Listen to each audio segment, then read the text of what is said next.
Sigamos con gozo en la palabra. ¿Sí o no, hermanos?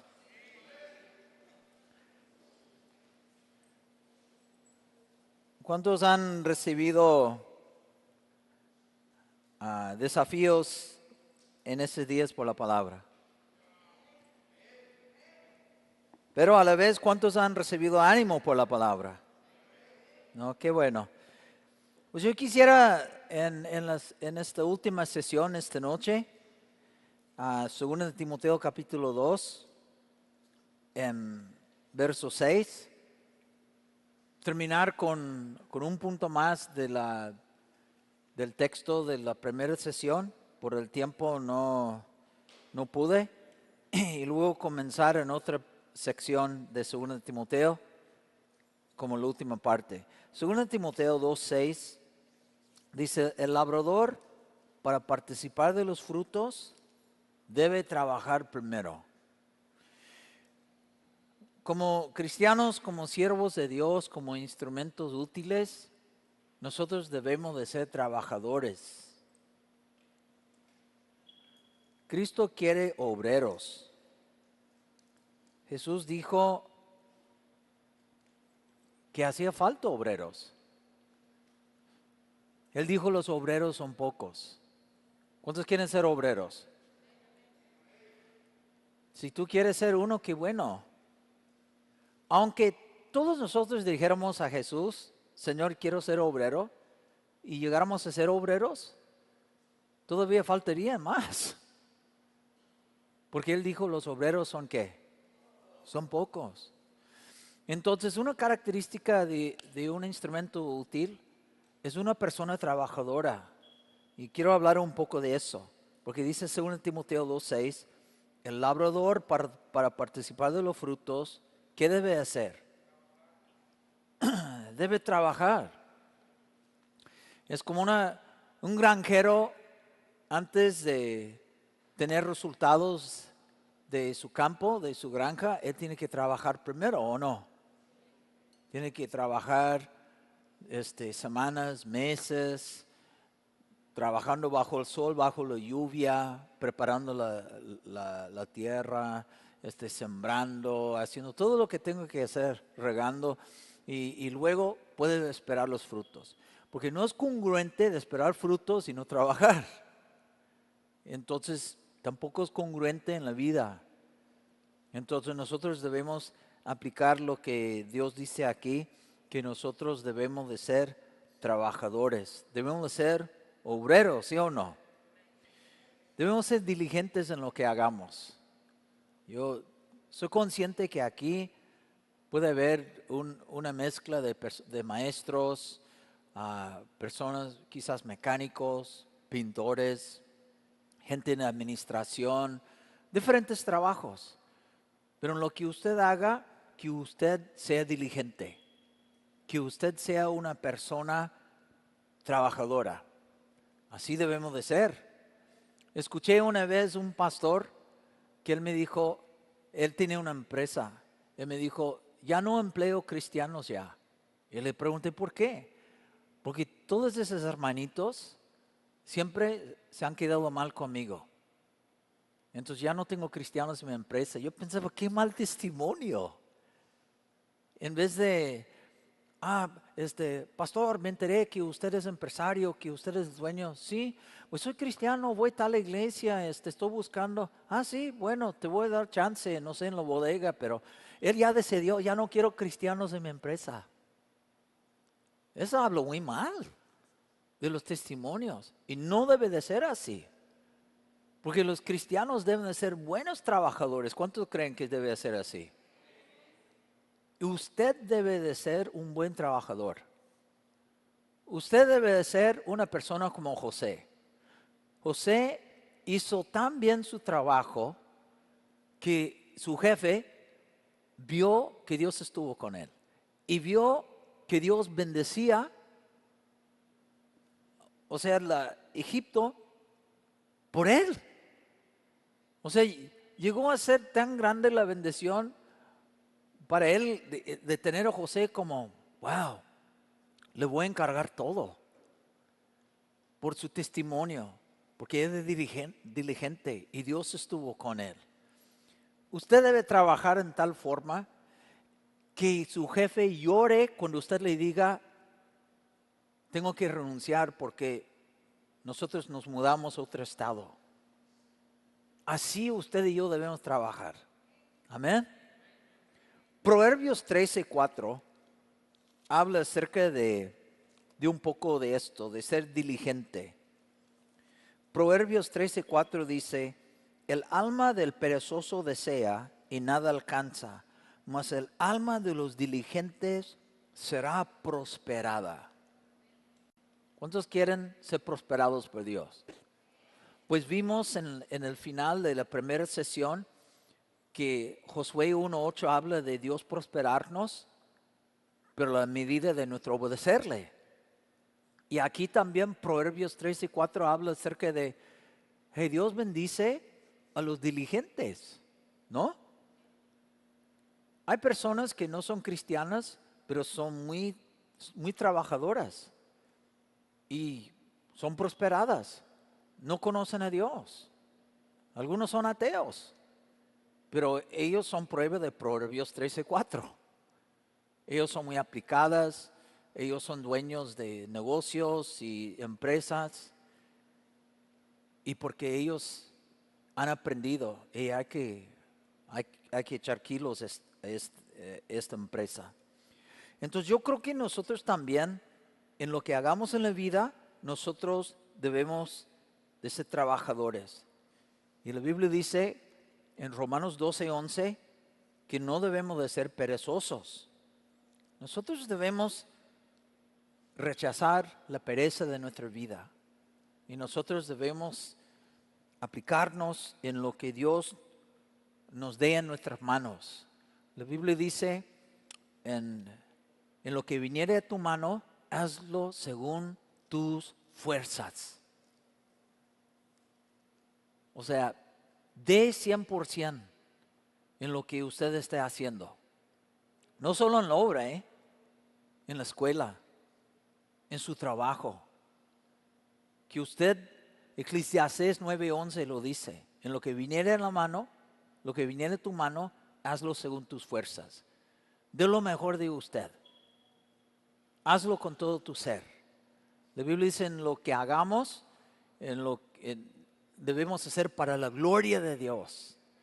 ¿No? En el trabajo. ¿Limpias tu oficina? Si estuviera por llegar el presidente de la nación. Así debes limpiar el piso.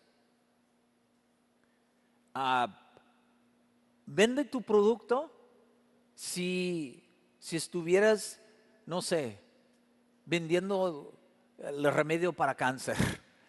Pero nosotros debemos dar lo mejor de nosotros y pedir que Dios nos bendiga, sí, pero nosotros debemos hacer nuestra parte, ¿no?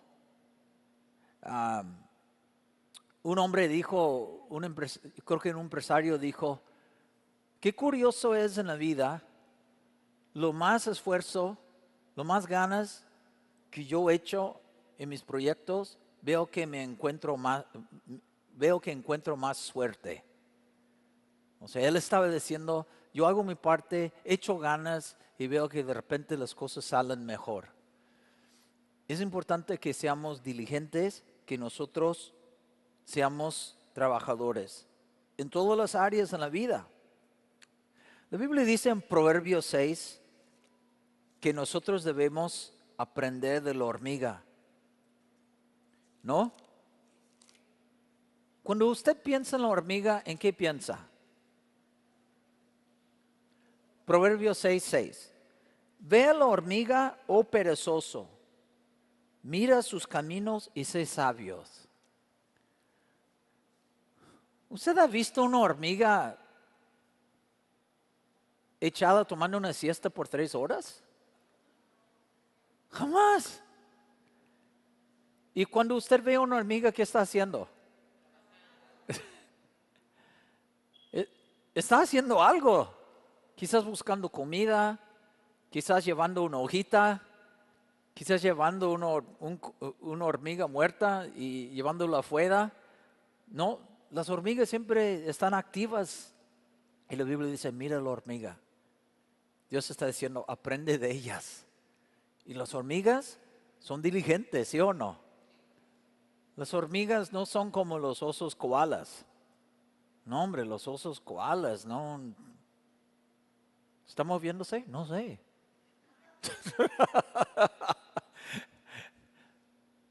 Pero esas hormigas están echando ganas, están moviéndose, ¿no? Estudiando un poco de las hormigas por la internet, saqué ese dato, dice, hormigas descansan 8 minutos al día. Solo 8 minutos. Ahora no digo que tú salgas, ya no puedo dormir. No, no estoy enseñando eso, ¿eh? No, no aplicas mal lo que estoy enseñando. Claro debemos dormir, pero cuando no estemos durmiendo, nosotros debemos echar ganas en lo que estemos haciendo. Amén. La Biblia dice en 1 de Samuel 16, 18, parte del testimonio del rey David, que era un hombre vigoroso. 1 de Samuel 16, 18, dice, entonces uno de los criados respondió diciendo, he aquí yo he visto un hijo de Isaí de Belén que sabe tocar y es valiente y vigoroso. Esa era parte del testimonio de David. David era vigoroso en su vida, en su hacer. ¿Cuánto más nosotros debemos echar ganas? Claro, y aplicando este principio a la obra del Señor, ¿debemos echar ganas, sí o no? Sí. Debemos dar lo mejor de nosotros a Dios. Debemos darle al Señor calidad. Amén. Como yo decía ayer hablando de las diferentes calidades del oro, el Señor se lo merece. ¿Cuántos quilates de oro? 24 es lo mejor del oro. El Señor solo merece servicio de nivel 24 quilates. ¿Sí o no, hermanos?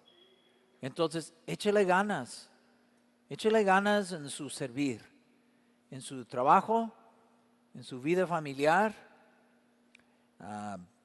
su matrimonio. Mis padres se separaron cuando era adolescente. Y yo como grande, yo quería saber por qué. Y hablando con mis hermanos, creo que uno de ellos, hablando con mi mamá, dicen que él nunca luchaba por el matrimonio. Como cuando ellos tenían problemas, nuestro papá tiene una actitud, pues, ¿qué vamos a hacer? Y ella es diferente, y ya se acabó el amor, y ya tenemos 20 años juntos, y ¿qué será? Quizás estaba así destinado, como muy pasivo. Cuando la Biblia dice, no, hasta la muerte nos separe. Pero él no luchó. Entonces a veces somos así en la vida. Dejamos de luchar en el negocio, en las cosas de Dios, en nuestras relaciones familiares, ¿no? Y nosotros ya no vemos fruto, porque no aplicamos 2 Timoteo 2:26, 2:6. Debe trabajar primero antes de ver los frutos. Hay que echar ganas, hay que trabajar para ver frutos, ¿sí o no? ¿Esta iglesia quisiera ganar más almas para Cristo, sí o no? ¿Qué van a tener que hacer ustedes? Nosotros también en Tuxtla. Nosotros tenemos que trabajar más. Primero en el hogar, fortaleciendo el matrimonio, dedicando más tiempo a los hijos, ¿no? Luego predicando a los vecinos. A veces nosotros salimos a repartir folletos en diferentes lugares en Tuxtla, pero tristemente nosotros podemos decir, vamos a hacer evangelismo. Y en el momento de evangelismo, 3 personas aparecen. Pero todos gritan amén. ¿Cuántos quieren ver más almas aquí? Aleluya, gloria a Dios. Nadie quiere trabajar, pero todos quieren ver fruto. Y Pablo dice, no es congruente. hay que trabajar. Dile a tu vecino, hay que trabajar. Díselo, hay que trabajar. Un empresario dijo, nunca te pagarán más por lo que haces hasta que hagas más por lo que te pagan. Es una buena frase, ¿no? O sea que hay que aprender el principio cuando Jesús habló acerca de, hey, tú eres mi discípulo, aprende de ir la mía extra. Tú debes de hacer más lo que esperen de ti. Se espera que tú vayas una mía. Te voy a enseñar. Tú eres mi seguidor, tú ve dos con él. Nosotros debemos dar ese extra siempre. Nosotros siempre debemos hacer más de lo que se espera de mí, de usted. Que usted sea esa clase de hombre. Que de repente el jefe diga, híjoles, estamos muy al límite con los números este mes, pero de verdad necesitamos a ver equipo, ¿cuántos de ustedes podrían dar 4 horas extras esta semana, pero no tenemos el dinero para pagar tiempo extra? Y todos se van. Pero usted dice, jefe, cuenta conmigo. Yo no necesito, en Canadá, por ejemplo, si uno trabaja horas extras, te pueden pagar doble por esas horas. No sé cómo es en México. ¿No? Bueno, yo tengo amigos que cuando ellos dicen, mi jefe quiere que trabaje otro día. ¿No? Pero imagínese, y usted dice, jefe, usted me ha tratado muy bien en estos 8 años. Y usted de verdad necesita ayuda. Cuente conmigo. Yo me quedo 2 horas más toda la semana para ese proyecto. Porque es algo que va a beneficiar a usted y la empresa. Y yo tengo la camisa puesta. No se preocupe de pagarme doble por hora. Y todos se van. Pero usted vale mi extra. El día que el jefe esté pensando en elevar a alguien, seguro va a pensar en esa persona que se quedó. ¿O no? Nosotros debemos irle a extra como cristianos. ¿O no, hermanos? Una vez estaba predicando en Costa Rica y cuando llegué me di cuenta que se quedó mi cargador en el otro país. Y yo tenía una computadora que era muy difícil en aquel tiempo, creo que fue en los 90s, de encontrar el cargador para esa marca. No, hombre. Y buscamos con el pastor en las diferentes tiendas de computación. No hay. ¿Ahora qué? Era un evento de 5 días. Tienen todas mis prédicas en la computadora. No, diciendo, no, ¿qué hago? Y me acuerdo que había un muchacho, un joven, que tenía la computadora la misma. Y entonces me prestó para cargar. Y luego ese joven dijo, pastor, que se lo quede. ¿Cómo? No, yo quiero regalárselo.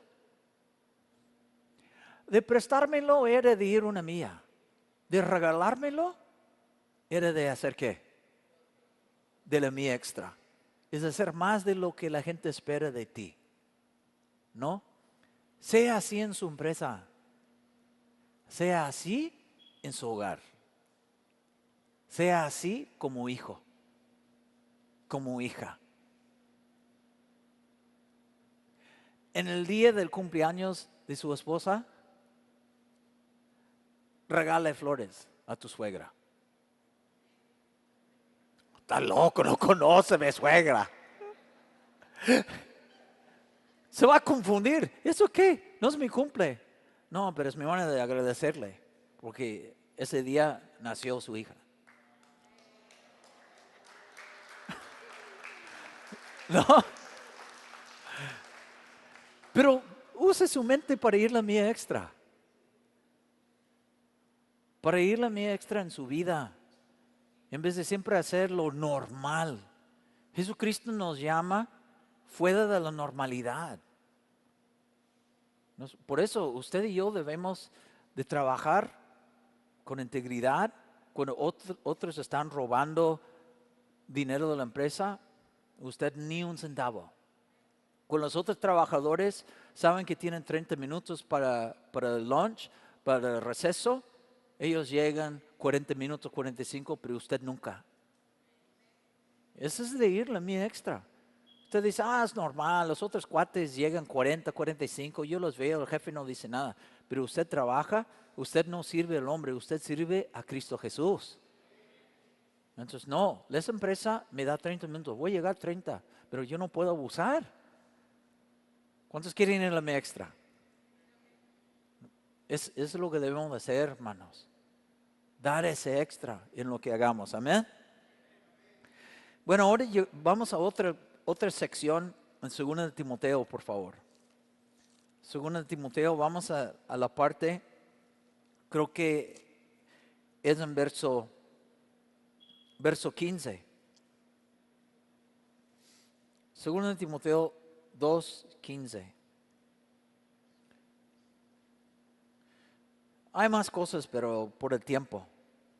Dice, procura con diligencia presentarte a Dios aprobado, como obrero que no tiene de qué avergonzarse, que usa bien la palabra de verdad. Pablo anima a Timoteo, procura con diligencia hacer esfuerzo. La palabra, esa habla acerca de hacer esfuerzo de hacerlo, de ser solícito en hacerlo, de presentarte a Dios aprobado. Como servidores, nosotros nos presentamos a Dios. Servimos a Dios y no al hombre. Amén. Es un poco de lo que hablamos en la otra sesión, que primero debemos agradar a ¿quién? Y no al hombre. Entonces, como siervo de Dios, presentarme a Él. Como la Biblia dice, aprobado. La palabra aprobado en el griego aquí significa genuino. También significa bueno. Dios quiere obreros genuinos, reales, auténticos. Pablo hablaba acerca de falsos apóstoles. Dios no quiere que seamos falsos, pero que seamos obreros auténticos y obreros buenos, útiles al Señor. ¿Cuántos quieren hacer así? Pero para ser genuino hay que pasar por pruebas. La Biblia dice que Dios probó a Abraham en Génesis 22 cuando pidió que él sacrificara a su hijo. Fue una prueba para él, pero pasó la prueba. Cuando algo es ya, cuando alguien dice, ese es genuino, ese es porque pasó la prueba. Ellos saben, por ejemplo, cuando una empresa cuando todos los aparatos contadores de iPads, ellos tienen que pasar por diferentes controles y filtros y pruebas para que ellos puedan decir, eso sí es genuino, eso es algo que respaldamos, eso es algo que podemos vender en el mercado, es digno de la manzana, porque fue aprobado, pasó por todas las pruebas como producto. Y también nosotros vamos a pasar pruebas en el cristianismo, pero esas pruebas tienen un propósito, ¿sí o no? Como dice en Santiago 1:2. Santiago 1:2 habla acerca de cómo dice, hermanos míos, tened por sumo gozo cómo os halléis, cuando os halléis en diversas ¿qué? Pruebas, sabiendo que la prueba de vuestra fe produce paciencia, mas tenga la paciencia su obra completa, para que seáis perfectos y cabales, sin que os falte cosa alguna. O sea, Dios quiere que llegamos a ser cristianos completos, maduros, más como Cristo, y Dios usa esas pruebas para formarnos en la imagen de Cristo, ¿no? 1 de Pedro 1:7 también lo dice. 1 de Pedro 1:7 dice, para que sometida a prueba vuestra fe, mucho más preciosa que el oro, el cual aunque perecedero, se prueba con fuego, sea hallada en alabanza, gloria y honra cuando sea manifestado Jesucristo. Nosotros, hermanos, tenemos que saber que seremos probados también, para que seamos de verdad probados, genuinos y dignos de ser esos siervos que Dios quiere. Y la Biblia dice que esos obreros, en 2 Timoteo 2:15, saben usar la palabra de verdad. Usar bien la palabra de verdad. Eso significa, es una responsabilidad usar la palabra. Y la palabra usar en el griego significa hacer un corte derecho. O sea, en una manera figurativa, habla acerca de dividir o exponer correctamente. ¿No? Estamos en 2 Timoteo 2:15. Hemos vuelto ahí. Acerca de usar bien la palabra de verdad. ¿Cuántos quieren aprender de usar bien la palabra de verdad? Eso significa que yo tengo, y usted sabe que cuando usted no hace un corte derecho, puede afectar todo el proyecto. Tengo un amigo en Canadá que él hace pisos de madera. Eso es lo que él hace. Hasta él me mostró una foto de un gimnasio. Entonces imagínense en un proyecto que no hace un corte derecho. Va a afectar todo el proyecto, ¿sí o no? Pues imagínense nosotros como cristianos, cuando nosotros no aplicamos o no interpretamos o no enseñamos correctamente, no dividimos correctamente, enseñamos chuecamente, eso va a causar desastre en familias, matrimonios y hasta iglesias enteras. Por eso, un siervo del Señor procura de usar bien la palabra de verdad, de no torcerla, de interpretarla correctamente y de enseñarla con exactitud. En Hechos 18 habla de esto, de enseñarla con exactitud. Ve lo que dice en Hechos 18, verso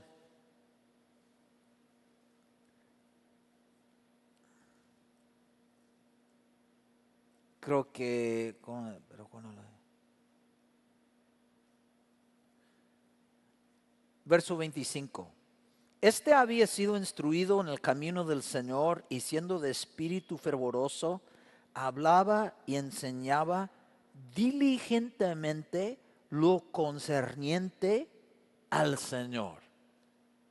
Apolos era un predicador que no solamente tenía espíritu fervoroso, que es excelente, pero su predicar era diligente de solo hablar de cosas del Señor. Así debe de ser nuestro exponer la palabra. Diligentemente, con exactitud lo que dice la Biblia. Y no agregar o quitar lo concerniente al Señor. Y no torciendo las cosas para hablar para el hombre. Debemos predicar el Evangelio de Jesucristo, no predicar el Evangelio del hombre. Debemos hablar de las cosas del Señor y centralizar en Él. Pablo dijo, nosotros no predicamos a nosotros mismos, sino a Jesucristo como Señor. Tengo un amigo que él fue a un congreso para líderes y pastores. Él me dijo, no, yo me salí después de la primera sesión. Eso es por qué. Porque me di cuenta que ese pastor solo estaba hablando de él, de sus logros, de sus proyectos, de su éxito. Y me dijo que hasta cuando entró a la iglesia hubo un póster de tamaño de él en la iglesia. Como ese era el primer señal que algo no está bien aquí.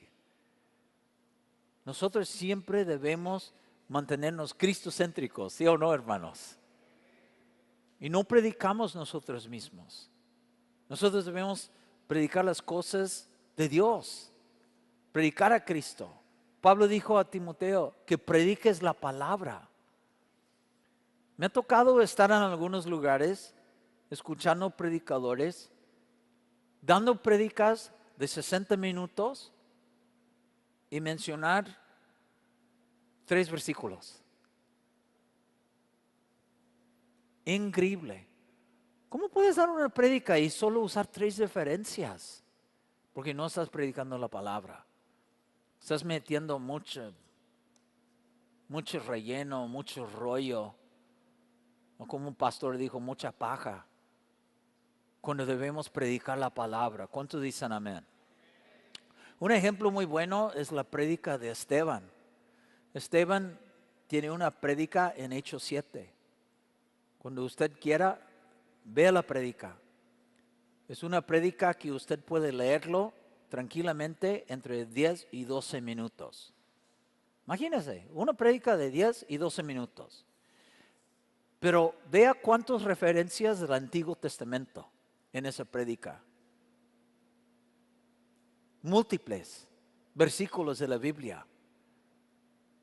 Y hay predicadores a veces predican 1 hora y casi nada de la Biblia. Muy mal. Para usar bien la palabra de verdad, hay que usar la Biblia. Porque la Biblia es la mejor manera de interpretar la Biblia, es la Biblia. Por eso cuando usted y yo compartimos la Biblia, debemos respaldar nuestro hablar por lo que dicen nuestros versículos. En vez de, el Señor me reveló esta gran revelación, y luego lanzar la prédica y poca Biblia. O textos fuera del contexto para respaldar algo. No, está mal. Nosotros tenemos que saber hacer cortes derechos y usar bien la palabra de verdad. Esa es nuestra herramienta principal, ¿o no? Jesucristo dijo, haced discípulos, bautizándolos en nombre del Padre, del Hijo y del Espíritu Santo, ¿y qué más? ¿Enseñándoles qué? Todo lo que les he enseñado a ustedes, o sea, la Biblia. No como una iglesia una vez dijo, nosotros tenemos nuestro manual que nosotros hacemos. Nosotros usamos este manual. Y ellos hablan de este manual como si tuviera más importancia de la Biblia. No, nosotros tenemos que enseñar todo lo que Jesús nos ha enseñado. Amén. Eso es lo que Dios nos enseña a hacer, hermanos. Y tener cuidado de no enseñar cosas que no son. Enseñar correctamente. Amén. Bueno, yo quiero que nosotros veamos, vamos a versículo, yo quisiera hablarles en verso 21, que habla acerca de ser esos instrumentos. Según Timoteo 2:21. Dice, así que si alguno se limpia de estas cosas, será instrumento para honra, santificado el Señor y dispuesto para ¿qué?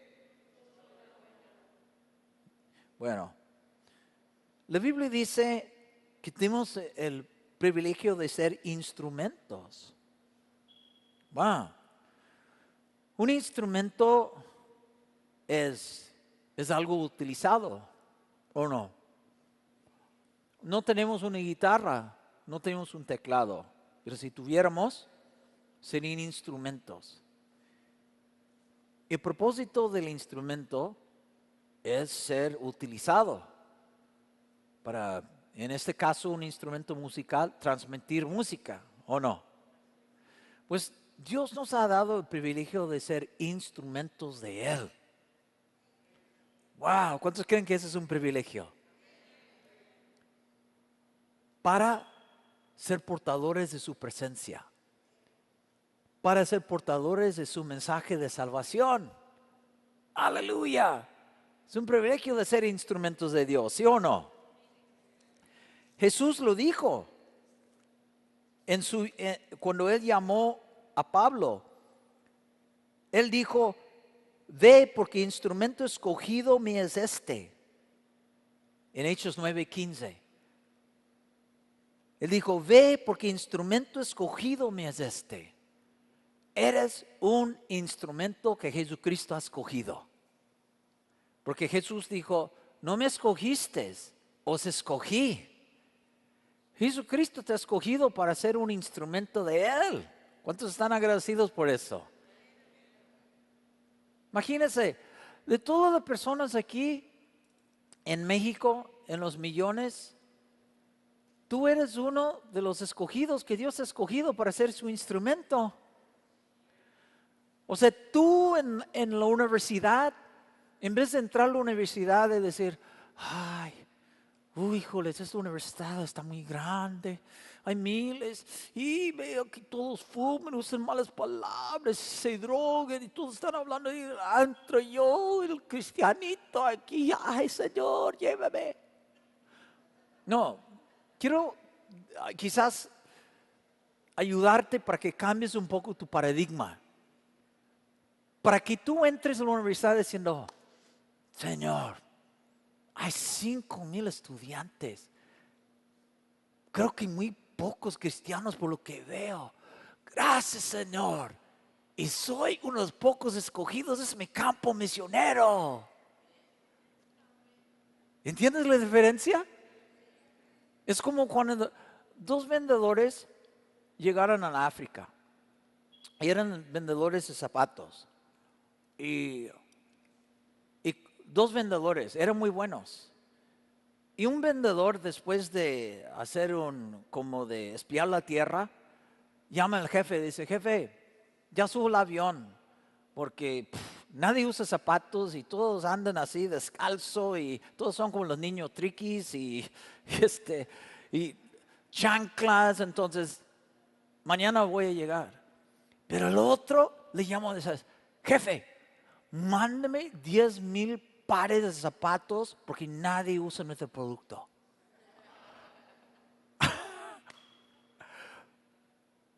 Vieron la misma cosa, pero de otra óptica. Hermanos, nosotros tenemos muchas oportunidades y Cancún es nuestro campo misionero. ¡Woo! ¿Cuántos creen que es un privilegio de ser un escogido? Al entrar al trabajo el lunes, entra tu trabajo así. Es tu campo misionero.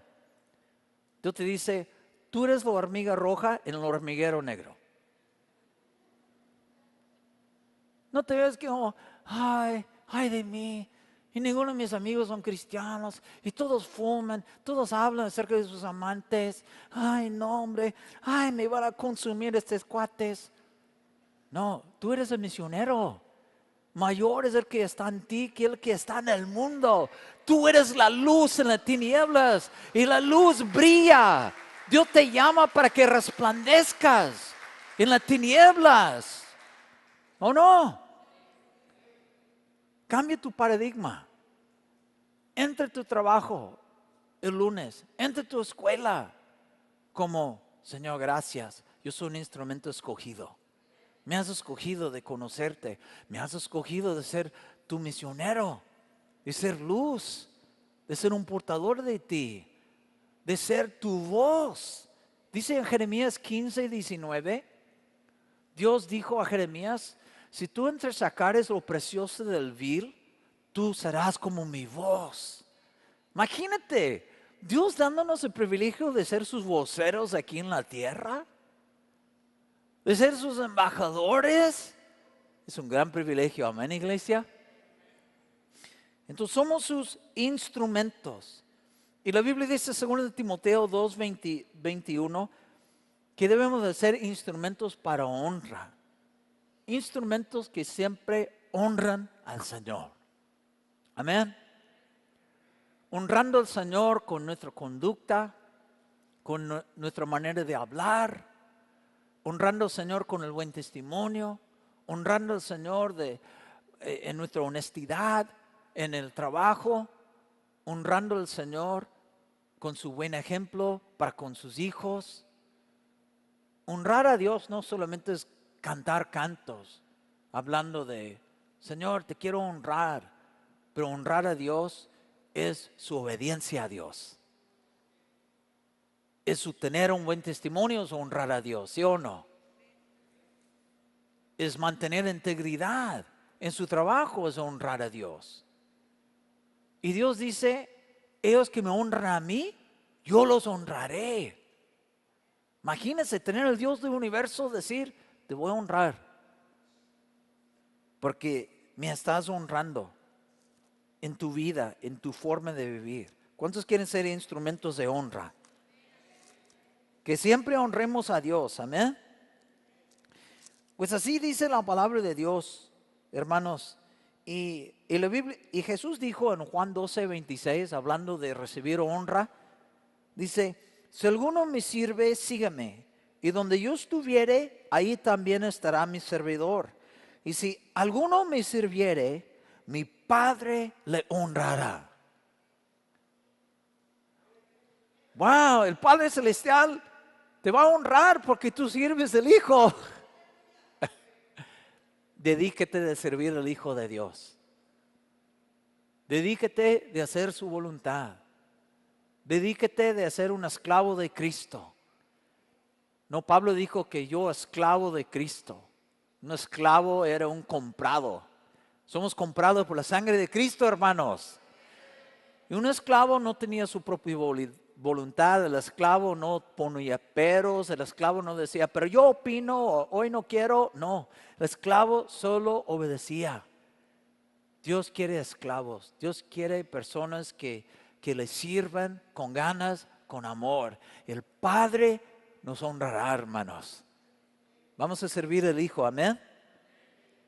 Y ese es el instrumento, según el Timoteo 2:21, la Biblia dice, instrumentos para honra son santificados. Santificados significa apartados. Nosotros debemos entender que nuestras vidas son apartadas para Dios. Mi vida es para Dios, amén. Como una hermana que ella tiene una voz increíble y al escucharla cantar, ella dirigía alabanza y una disquera famosa, no sé, ellos se enteraron de ella y le ofrecieron que ella grabara con ellos, ofreciéndole buen dinero. Y ella preguntó, ¿qué canciones tendría que cantar? Y dice, pues las canciones que te demos. Y ella dijo, no puedo entonces, porque esa voz que yo tengo, esta voz es de Dios y es para Dios. Ella entendía que ese don era apartado para Dios. No somos instrumentos para el mundo, debemos ser instrumentos apartados para Dios. Uno de los chicos que dirige alabanza en la iglesia, él venía, pero venía una vez cada dos meses. Su esposa siempre batallando con él y él como entre sí y no, pero un pie en el mundo, un pie en las cosas de Dios. El año pasado me dice, pastor, quiero hablar con usted. Dices, ¿qué? Estaba en el lugar donde estamos tocando, porque él tocaba con una banda del mundo. Es muy talentoso. Y de repente se me vino una pregunta, ¿qué haces aquí? Y dice, ¿qué hago aquí? Yo no debo estar aquí. Y me dijo, ¿qué hago? Yo le dije, pregunta a Dios. porque yo no lo voy a hacer, déjalo. Yo quiero que Dios se lo diga. Entonces 2 semanas me dijo, estoy convencido que Dios está hablándome que deje esto. ¿Cómo ve? ¿Cómo veo? ¿Sabes qué, Eduardo? Tu esposo va a estar gritando de felicidad. No sabes cómo tu esposa ha estado pidiendo, pastor, ore por mi esposo, ore por mi esposo, qué guerra que tengo.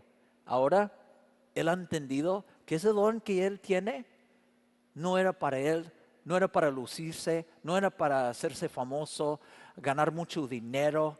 Él entiende que el don que tiene es para la gloria al Creador que le ha dado ese don. Ya está tocando para Dios. ¡Woo! Ya canta para Dios, hermanos. Eduardo está entendiendo que Él es apartado para Él.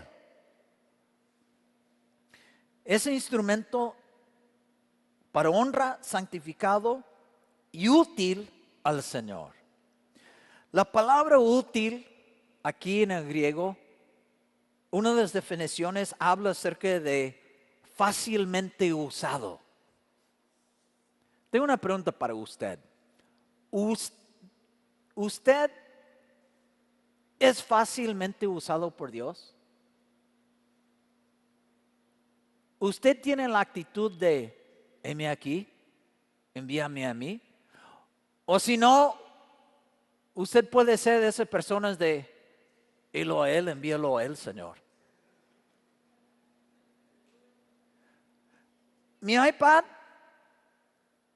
es fácilmente usado. Nunca chilla, nunca se queja, nunca reclama, nunca dice, oh, ya son muchas horas, ya son muchas prédicas, ya hace frío aquí en Canadá, hace calor en Cancún. Nunca. Solo hace lo que debe hacer. Así debemos ser en las manos de Dios. De no vivir reclamando, de no estar quejándonos. Usa a él, usa a ella, ya son muchas horas, otro día, ya me toca limpieza de nuevo, ya me pusieron, no puedo creer. Debemos ser instrumentos fácilmente usados. Por ejemplo, ese tiene, no sé, creo que tiene 6 años. Ni una queja. Prendo este botón. ¡Ping! Siempre está dispuesto. Si necesito usarlo todo el día, lo hace. Si quiero tenerlo apagado por una semana, lo hace. No como algunos cristianos que tienen plataformitis. Yo debería estar arriba. La gente debe saber qué don tengo. ¿Cuándo me vas a poner? La gente no aprecia lo que tengo. No, ese iPad puede estar cerrado por meses. No dice nada. Pero también este iPad puede estar encendido por días. No le cambia. Es el clase de instrumento que Dios quiere que tú seas. Dispuesto. Ready, como decimos en inglés. Listos para el uso cuando Él quiera. No cuando usted diga. Cuando Él quisiera usar a usted. Por tener la actitud de heme aquí, envíame a mí. Porque hay muchos hoy en día, yo voy a checar, lo voy a ver.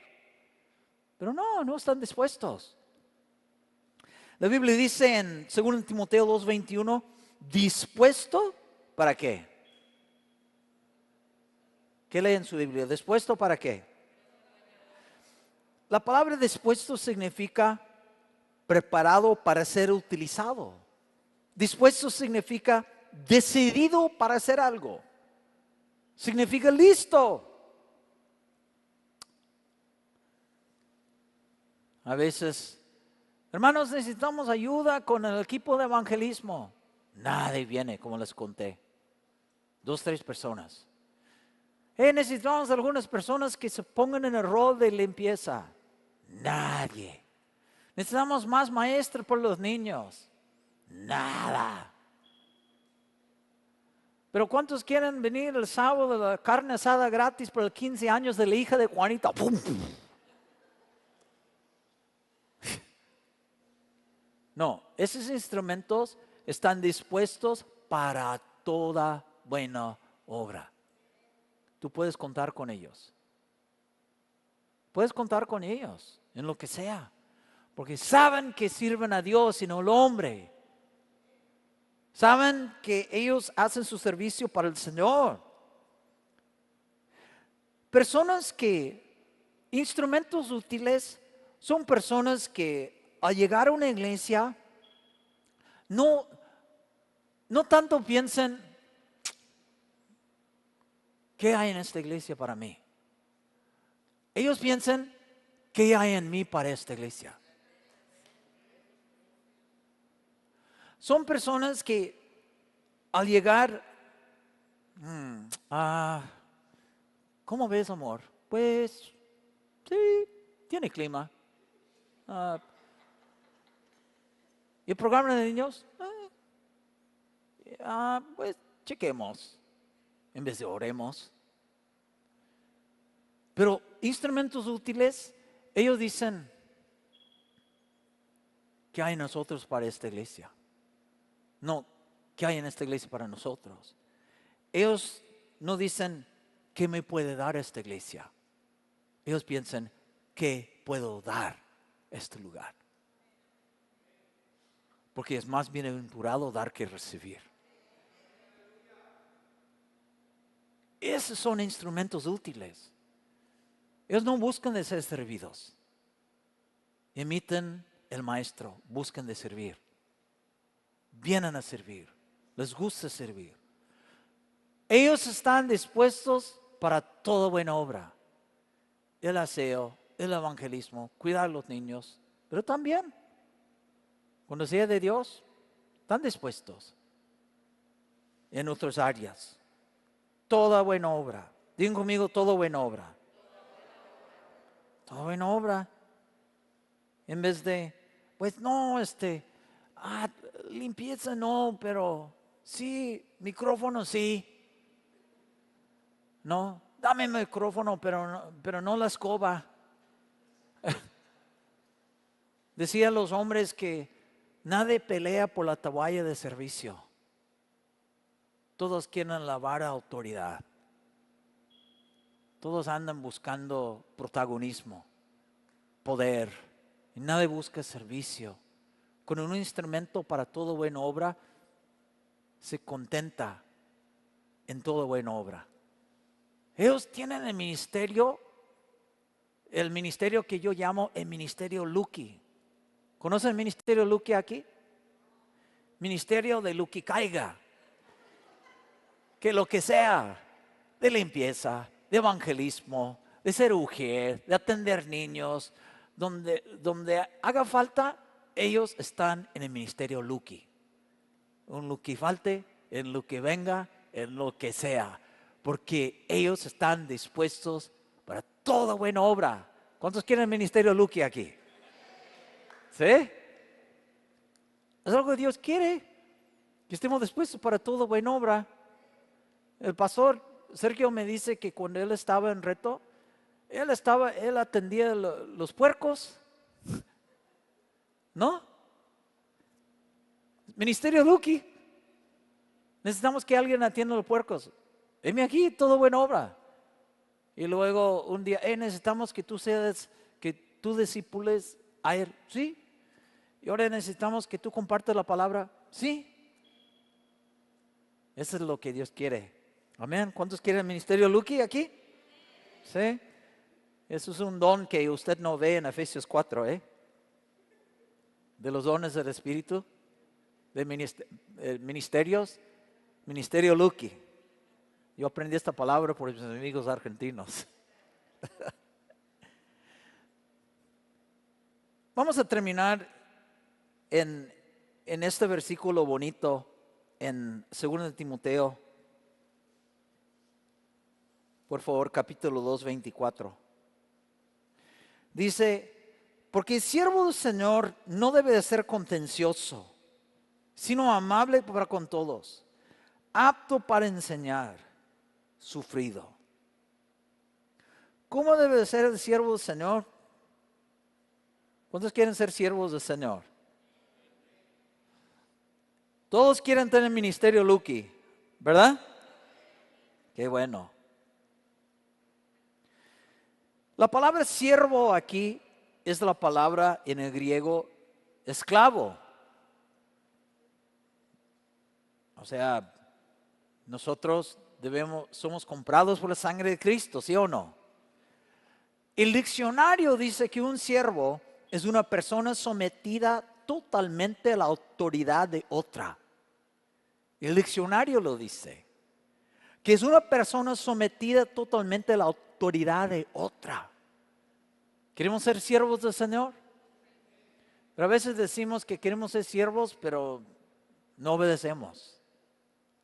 O a veces decimos, tenemos el siervazo del Señor, pero ni siquiera lleva la basura a la esquina cuando su esposa dice, écheme la mano por favor. No sirve.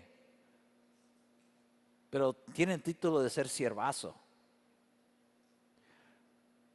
¿Qué debe hacer un siervo? Un doctor cura, un maestro enseña, un juez juzga. ¿Qué hace un siervo? ¿Sirve usted? ¿Sirve en su casa? ¿Sirve a sus papás? ¿Sirve a su esposa? ¿Servimos en la iglesia? ¿Servimos a Cristo? ¿Tenemos una actitud de servicio en la comunidad? Nosotros debemos servir, porque eso es lo que hace un siervo. Pablo demostró su actitud de siervo cuando ellos llegaron a una isla después de se destruyó la nave por una tormenta. Llegaron a una isla y la Biblia dice que Pablo recogía las ramas secas. El gran apóstol Pablo estaba sirviendo a los demás. David, justo antes de conocer a Goliat, ¿qué estaba haciendo? Eso es muy interesante. Nosotros muchas veces vemos, wow, David, el gran mata gigante, el gran poderoso soldado de Dios. Y sí era. Pero ¿cómo se enteró de Goliat? Se enteró porque David estaba en su cuarto. Híjoles, yo debo hacer algo grande para Dios y voy a checar por las oportunidades por Google.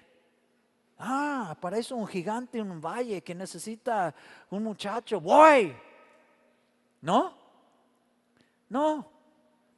La Biblia dice que su papá le dice, hey David, lleva estos panes y quesos a tus hermanos para ver cómo están. En el servir, ¡pum!, conoce Goliat. Cuando tú transites por el camino de servicio, vas a ver que oportunidades se te abren. Hay muchas personas que quieren oportunidades, pero no quieren servir. Es muy difícil así. Porque hay oportunidades que se te abren porque tienes un corazón de siervo. Porque estás sirviendo a Dios en algo. No, nosotros vemos Eliseo cuando él estaba sirviendo con los bueyes, con el arado, sirviendo en el campo. Viene el profeta y echa sobre él el manto. Estaba sirviendo y viene el manto para comenzar a servir a Dios en otra dimensión. Esos mantos no caen sobre los vagos. Ese manto cayó sobre alguien que ya estaba sirviendo. Póngase a servir y verá las cosas buenas que suceden cuando usted y yo servimos a Dios. Dios quiere obreros.